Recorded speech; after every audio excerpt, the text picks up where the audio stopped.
चलिए, आज एक ऐसी कहानी में उतरते हैं जो भगवान की शक्ति से ज्यादा उनके खेल के बारे में है। एक ऐसी कहानी जिसकी शुरुआत हुई एक शक से और जो बन गई एक ब्रह्मांडीय परीक्षा। और ये शक किसी मामूली इंसान को नहीं हुआ था। ये सोच थी खुद ब्रह्मांड के रचयिता भगवान ब्रह्मा की।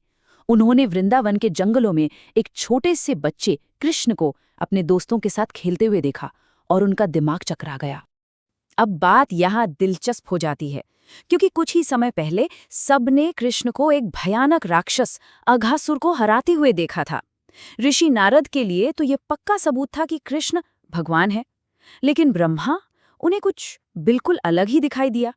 तो देखिए, हमारे सामने दो गवाह हैं, दोनों ही दिव्य, एक ही नजारा और नतीजे जमीन आसमान का फर्क।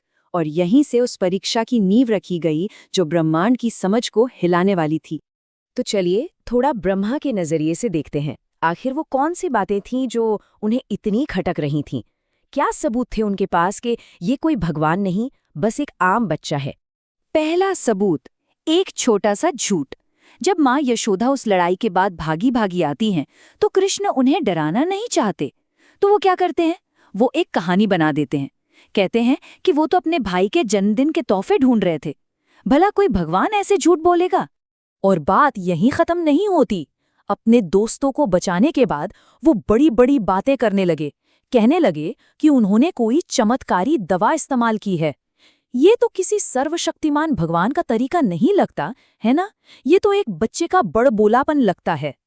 तो ब्रह्मा के लिए ये सारी बातें ये कहीं से भी मेल नहीं खा रही थी।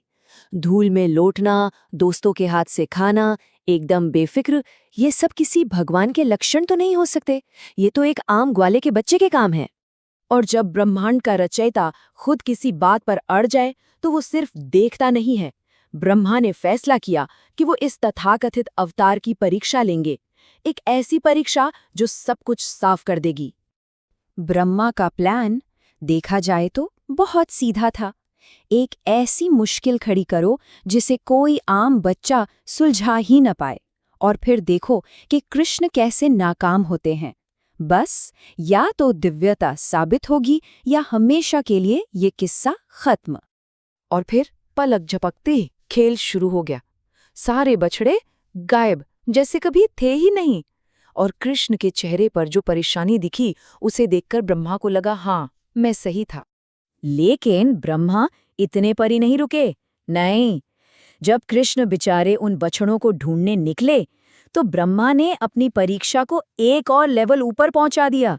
इस बार सारे के सारे ग्वाले बच्चे ही गायब हो गए। जरा उस मंजर के बारे में सोचिए। कृष्ण बिल्कुल अकेले, एक ऐसी सिचुएशन जिसका कोई हल ही नहीं था। और इसके बाद जो हुआ वो ब्रह्मा की कल्पना से भी परे था। उस लम्हे में कृष्ण की पहली सोच क्या थी? घबराहट। ये सब कहाँ चले गए? एक पल को तो लगा कि ब्रह्मा की जीत हो गई। ये तो बस एक बच्चा है जो एक दिव्य चाल में फंस गया है। लेकिन इस खेल को कोई और भी देख रहा था, ऋषि नारद। और उन्होंने ब्रह्मा को एक बड़ी रहस्यमयी चेतावनी दी। उन्होंने कहा कि ब्रह्मा के लिए जो बस एक पल है, पृथ्वी पर वो एक पूरा साल होगा। यानी समय खुद इस खेल का एक हिस्सा है। और बस उसी पल सब कुछ बदल गया। कृष्ण समझ गए कि ये एक परीक्षा है, और उनका जवाब कोई गुस्सा या ताकत का दिखावा नहीं था। नहीं, वो था सृजन। उन्होंने खुद को ही फैला दिया, और वो हर एक गायब हुए बछड़े और हर एक गायब हुए दोस्त का रूप बन गए। और ये कोई 1-2 मिनट का खेल नहीं था। पूरे 1 साल तक, सोचिए, पूरे 1 साल तक वृंदावन की जिंदगी वैसी ही चलती रही।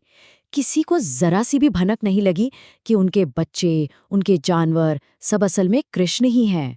अब यहाँ एक बहुत ही कमाल की बात है। ये भ्रम इतना परफेक्ट था कि जो माएं पहले सिर्फ कृष्ण पर प्यार लुटाती थीं, अब वो अपने अपने बच्चों पर प्यार लुटा रही थीं। उन्हें पता ही नहीं था कि वो असल में कृष्ण के ही एक रूप को दुलार रही हैं।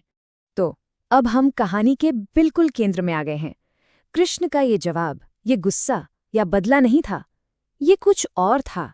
ये थी लीला, यानी एक दिव्य खेल जो किसी मकसद से नहीं, बस आनंद के लिए खेला जाता है। इसके बारे में एक बार सोचिए।